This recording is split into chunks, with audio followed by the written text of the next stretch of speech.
Hola amigos invisibles, en este video quiero compartirles primero una noticia sobre el Coliseo Romano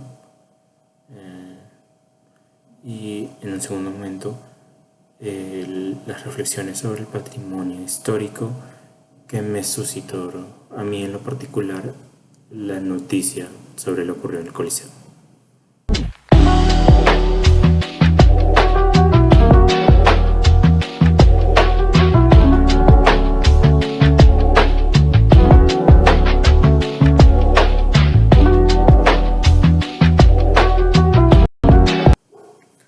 En la noticia que les comento, un turista estadounidense, por tener un gesto romántico con su pareja mientras estaban de turistas en Roma, y estaban pasando por ese típico punto turístico precisamente del Coliseo Romano, decide poner el nombre de él y de la chica, su pareja, en uno de los muros del Coliseo, lo que hace que pues, se genere una polémica primero en Roma y en Italia, y después a nivel mundial, debido a lo que implica pues rayar un monumento del tamaño del Coliseo Romano.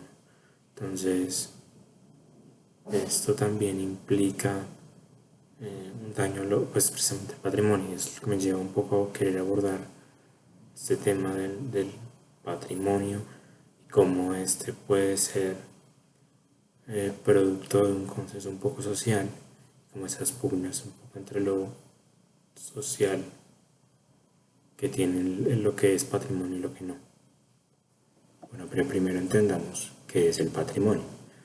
El patrimonio, tanto para la UNESCO como para la literatura que alcancé a consultar, se divide en dos grandes grupos. El patrimonio histórico, que es todo aquello que tenga un valor histórico para una sociedad o varias sociedades. Puede, en el caso del Imperio Romano, siguiendo con el ejemplo del Coliseo, abarca varias naciones actuales. Entonces, como que no, el patrimonio histórico relacionado con el Imperio Romano no solo abarca Italia, sino países como del sur, como Francia y del sur de Europa. Entonces, claro, esto puede ser uninacional o plurinacional. Entonces, esa es una excepción, la histórica, y es la que quisiera concentrarme un poco. Pero también está la cultural, que es todo lo que tiene que ver con expresiones culturales de una sociedad o varias sociedades. Por eso en algunos casos para la UNESCO el patrimonio pueden ser bailes o música, porque es una expresión cultural. En ese sentido, tenemos el Coliseo Romano de nuevo, como un poco cae en lo cultural en cierta medida, debido a que se constituye como un símbolo de lo italiano, un símbolo de la nación italiana. Entonces, se vuelve un símbolo de la realidad social y cultural de Roma en un primer momento y en un segundo momento de toda Italia, de toda la República Italiana.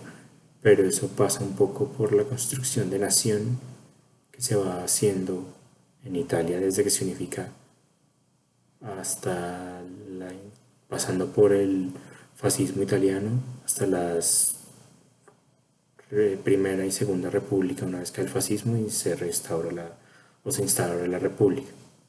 Entonces, en esa medida, la sociedad italiana también carga de su identidad cultural al Coliseo Romano, al constituirlo como símbolo, no solo como símbolo, o sea, como símbolo en un primer momento, pero también como parte de su identidad.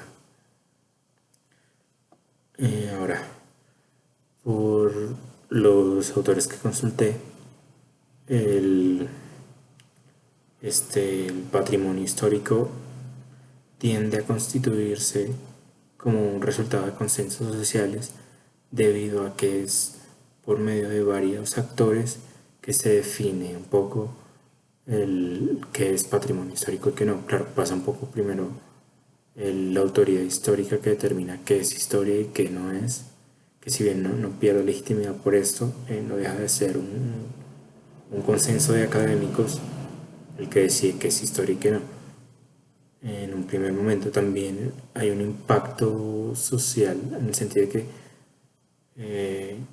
hay piezas del pasado que son históricas o que se vuelven parte de la historia por la relevancia que tiene para la sociedad que recuerda. También eso pasa mucho por los ejercicios de memoria que se hacen en torno a lugares, espacios, vestigios que dan cuenta de ese hecho relevante para la sociedad. También es la cotejación de un poco de acuerdos de que, bueno, tanto para la historia como y los historiadores como para la sociedad tiende a tener cierto valor histórico. Un poco pasa esto con el Coliseo Romano, que claro, no se duda esto que tiene un valor histórico debido al rol central que tuvo dentro del Imperio Romano y dentro de la capital del imperio, que lo fue por mucho tiempo, no siempre, pero por mucho tiempo lo fue, como lo es el caso de Roma.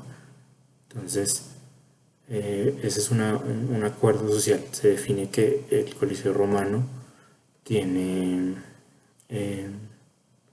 valor histórico según los historiadores y sus parámetros de investigación y